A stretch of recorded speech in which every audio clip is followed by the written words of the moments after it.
All right, everyone, welcome to another episode of O365A. In this episode, we're going to continue our Viva episodes, our Viva track, and we have a guest speaker with us today to talk to us about Viva Learning. So Asif Rehmani is here. He's a fellow Microsoft MVP to talk to us about Viva Learning. So welcome, Asif. Thanks for coming on. Why don't you tell us a little bit about yourself and what your company does?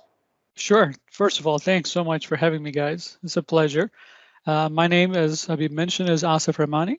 I'm the CEO of a company called Visual SP.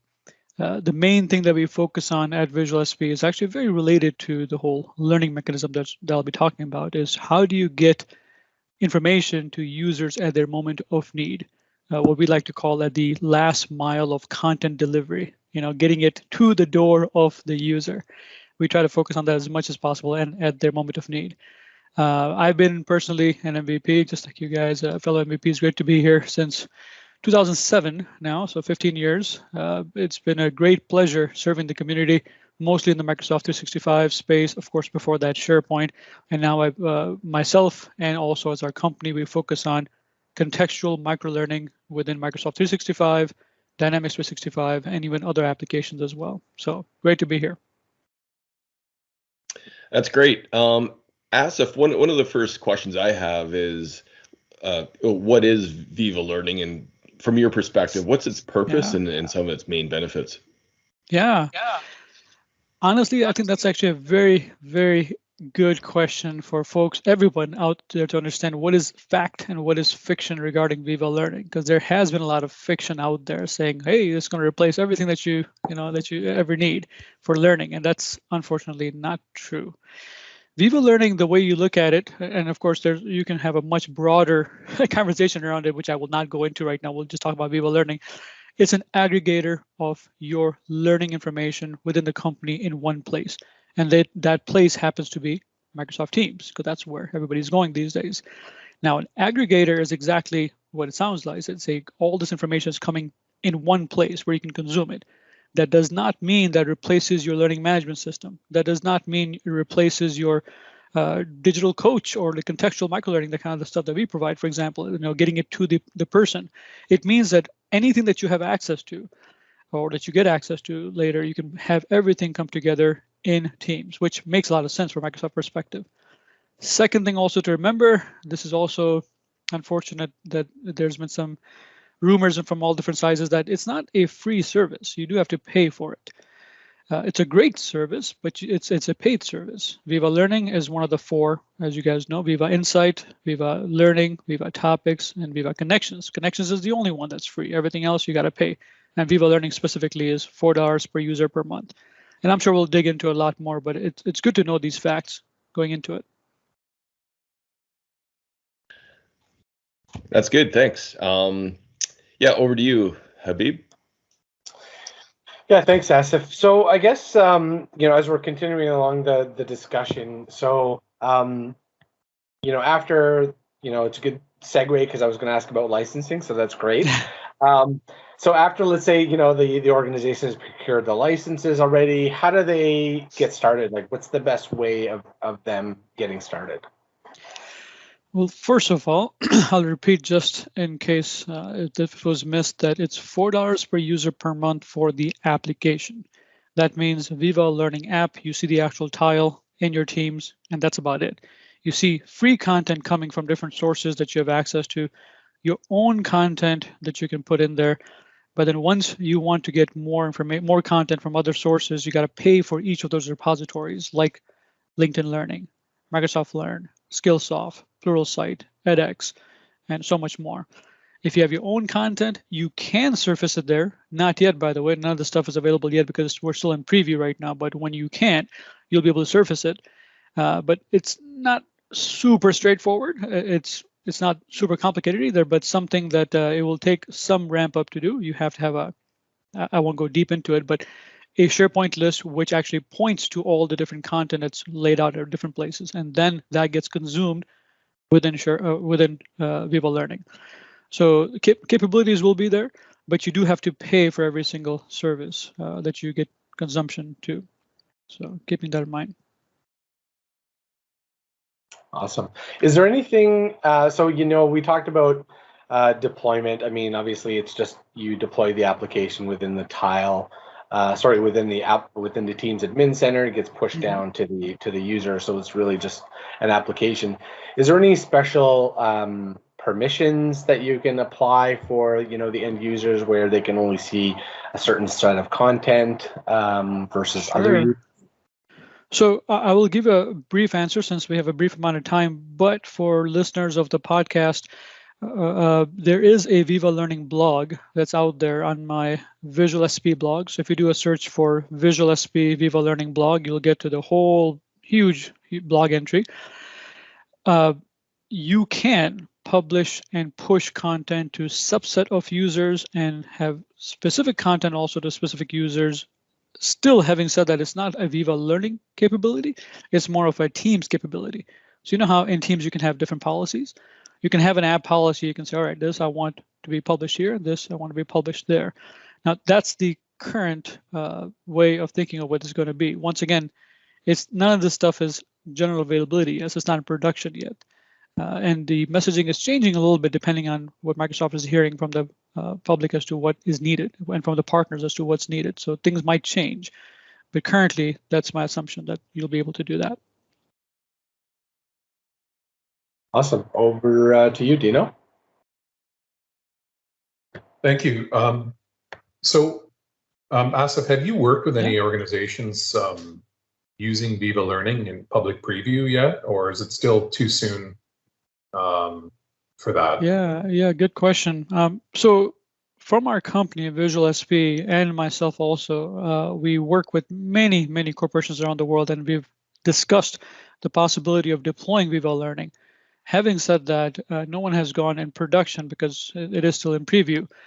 But I'll give you an understanding of what people are thinking about. So one of our customers, EMI, if you guys are probably aware of EMI, they're a big dairy producer out in Switzerland. They wanted a learning portal. So of course, the first question was, all right, Viva Learning, something else. We looked at all the different possibilities of what it makes sense for them. It turns out that they wanted the capability of making it super brandable. Right, so the actual Viva Learning app, by the way, that's something I should have mentioned before. Viva Learning is not brandable. You still get learning. It's still going to be the same icon. It is, so that automatically kind of took it out of the picture for what they were looking for. And then, of course, what they wanted was the actual layout of it to be also very brandable, where SharePoint, like where you could do anything and make it a training portal. So we ended up using Visual SP training portal, using Visual SP web parts to make that happen. Having said that, if an organization is okay with the layout the way it is, because it is not customizable, but they're looking for a very consistent way for people to go to the Learning tab, to consume learning in the regular row of work, then Viva Learning is great.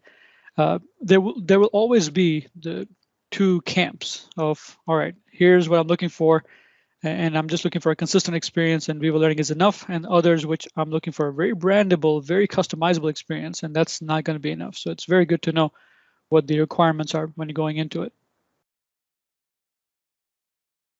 Cool.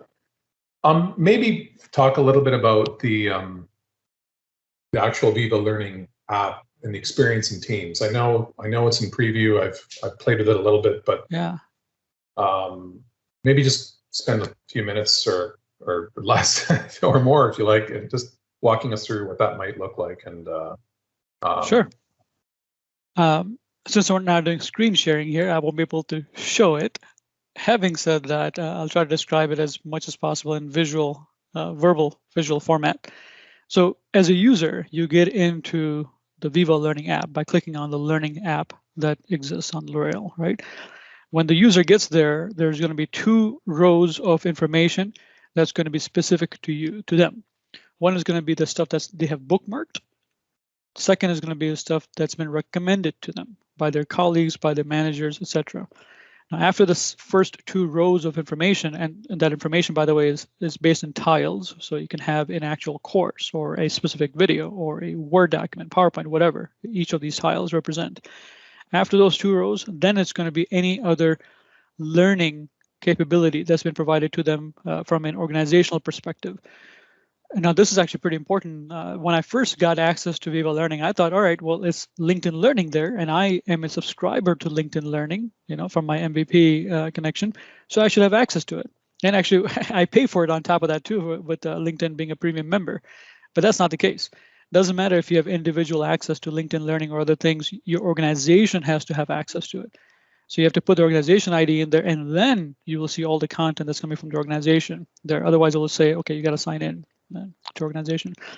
And that's pretty much it. Basically, you have rows of tiles that represent each learning data source, right? LinkedIn Learning, Microsoft Learn, edX, Skillsoft, etc. And you'll only expose things, obviously, that you have license to. You won't expose things that you don't have license to. Top right, there's a search mechanism. You search for specific courses, and then you consume the courses. It's very much built for the formal learning style, where you dig in deep, and then you go, get the information. It's not for certifications, though. It's not for other kind of things like that. Still, it is a good piece of a blended learning model to have Viva Learning in your organization. And in addition to that, though, my recommendation as a learning professional myself is that you do want to have a digital coach, which takes the information and serves it to wherever the users are, even outside of Teams. You might also want to have a learning management system, which lets you assign courses, which you cannot do through Viva Learning. So it's a good component of a blended learning model, but it's not a complete solution for every learning need. Got you. That's really great. Thanks for that answer. My pleasure. With that, I'm going to pass it over to Michael. Yeah, thanks, Dino. Yeah, so you're kind of stepping into the conversation about the learning management system. So yeah. I guess from a high level, where do you see the differences of Viva Learning being kind of an aggregator versus kind of a traditional learning management system, and how, if you are pulling from all these different, repositories, how is that tracking and reporting going back into those? Yeah. Well, Viva Learning, once again, is the summary of all of your learning in one place. Still, it's not the place where you go to see the badges that you have, see the certifications and courses and stuff you have. That you still have to go to another system. And that system could be in Teams as a different app, or it could be outside, it could be in the web. I definitely see Viva Learning as being core to get to all of your learning, whether it's available through a learning management system or a different way. Still, it's more of a, dare I say, it's more of a search engine, actually, where you can discover the information that's available in your organization, maybe through LMS, maybe through different sources. I've seen organizations where they have LMSs, and they have knowledge hubs, and they have a wiki with information, and they have more. They just have all this stuff there. Well, Viva Learning could bring it all together and expose everything to you. Now, there are talks that I'm not 100% sure yet, because not production yet, that the LMS assignments and the certification stuff like that could bubble up depending on the LMS integration and APIs could. Don't quote me on that, though. I guess although I am on on a podcast over here, so you can quote me. But some of these things are still changing, right? And because of that, it's good to understand that it's once again, I'm repeating myself, that it's part of a blended learning solution for individuals, but it's not the solution for everybody. Yeah, it does sound like, Viva Learning right now is like that dashboard, right? So you have all these repositories, you have a place to look at that. It doesn't sound like there's much of a way of analytics or tie into graph on that side yet as a consumer. That's probably still back to the reference repositories. And I'm not sure if I was assigned a course from a repository like LinkedIn Learn and I consume it through Viva Learning, does that hit count from my viewing? Does it go back up, or is it kind of silent? Okay, it does. Yeah, so of course, the consumption does get reported into whichever system it is. Okay. That does happen, which is a good thing. And speaking of LinkedIn Learn, because LinkedIn, of course, is owned by Microsoft, you will definitely see a lot more integration coming in the next months and years to come, for sure. There's also a talks, and I don't know exactly where it's going to look like, of an LXP, which is learning experience platform that's going to be created using LinkedIn Learn. So if that happens, there is a possibility that that will further integrate within Viva Learning, but that's yet to come. Lots of moving pieces. Lots of moving pieces. That's the reason I keep on referring to the blended learning solution. In my mind, a lot of these things are, if you think about it, what I mentioned at the beginning was the last mile of delivery, content delivery. The reason I mentioned that is because you have a warehouse, you have a fulfillment center, just like Amazon does, and you have all the stuff over there, and you go there or you go to a store and you consume the information, you buy the information. But how do you deliver that to the customers, to the people, to the employees where they are? And that's where you do still need other mechanisms, other push mechanisms through email or through a Teams notification message, or through a pop-up, or some kind of digital coach or mechanism to get the information to the users where they are. And that completes the story. Yeah, I mean, if you've seen, you see the path that Microsoft's going with the whole employee experience platform, and Viva Insights. I could see that Viva Insights might pull, pieces of the Viva Learning, and yeah, it'll be an interesting roadmap to see as this shapes out into general availability. That maybe I'll throw that to Kurt. Yeah, thanks. I've already learned a lot. What I'm interested in is, if I'm an organization, I want to inject some content into Viva Learning. Is that even possible? Can you actually extend it so you can include custom content? You can, definitely. And that content could be in the form of videos, like single videos, single Word, PowerPoint, whatever document, Excel, PDF, any kind of artifact that you can point to. As I was mentioning briefly, and there's a lot more information on the blog on Visual SP that I've written, it's basically a SharePoint list. It's a very basic format the way it is. You're pointing from Viva Learning to that list, telling Viva Learning, hey, go into that list, look at that list, and look at each line item in that list, right? Each line item, whatever it's pointing to, bring it back as a tile within Viva Learning, right? So it's a pretty simple way once you get used to it. Before that, it does seem complicated. Like, what am I supposed to do? But when that interaction is made, then things become simple. And just quickly, can those be different types of video formats? What's supported? That has not been told to anyone yet, including myself. So I'm assuming all the regular video formats should be available, but don't know. All right, thanks. Absolutely. Back to you, Habib.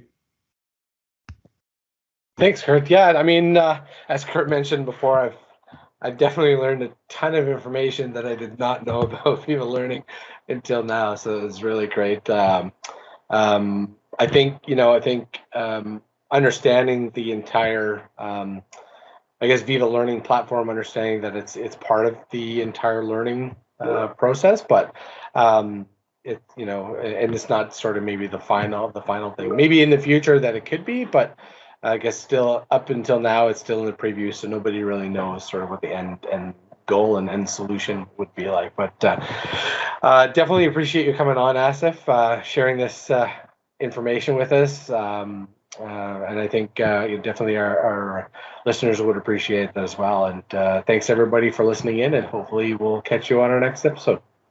Thanks for having me. Thank you. Thank you.